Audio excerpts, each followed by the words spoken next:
One of the threats that the FBI has alerted our companies and the public to was the possibility of a hack and leak operation in the days or weeks leading up to this election.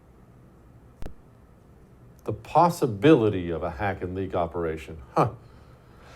Joining me now, the great Miranda Devine. I recommend you check out Devine online. Also, she's the author of the book you should read if you want to understand what's going on right now with this Hunter stuff laptop from hell. Miranda? Okay, I think people get confused about the time frame of everything. I was confused until you clarified on the show. So for those who missed it the first time, when did the FBI approach Facebook and Twitter about the Hunter Biden laptop story? Hi, Jesse. Well, the FBI was having meetings throughout the lead up to the 2020 election every week with Twitter, with Facebook in San Francisco.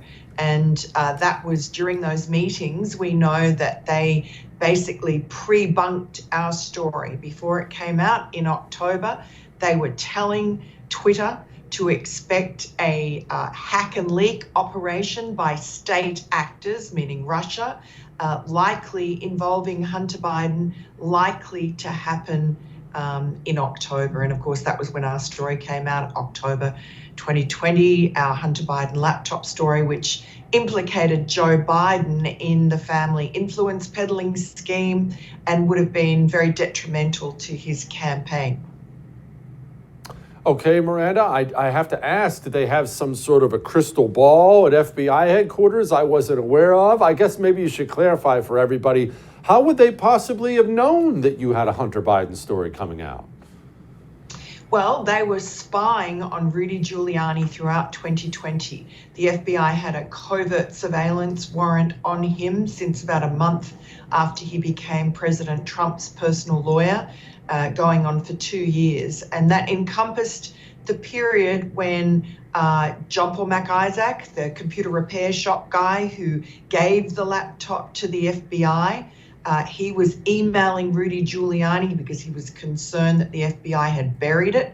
And he sent in August of 2020 an email with chapter and verse about his concerns with what the material on the laptop about Ukraine in particular and national security problems that he saw that Joe Biden would have because of the millions of dollars that flowed through to his family in their influence peddling business overseas, which Joe Biden said he knew nothing about.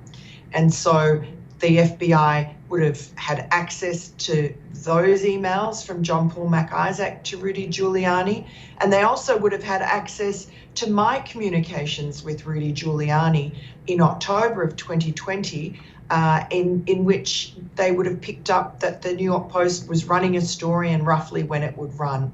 So the FBI knew what was going on. They also knew the laptop was genuine and not hacked material because they'd had it since December 2019. They knew that John Paul MacIsaac was a credible and honest man, and because they'd interviewed him and they'd taken the laptop from him. They knew that Rudy Giuliani would get this story out before the election, and they moved to make sure that as soon as it came out, it would be censored by big tech, and it was.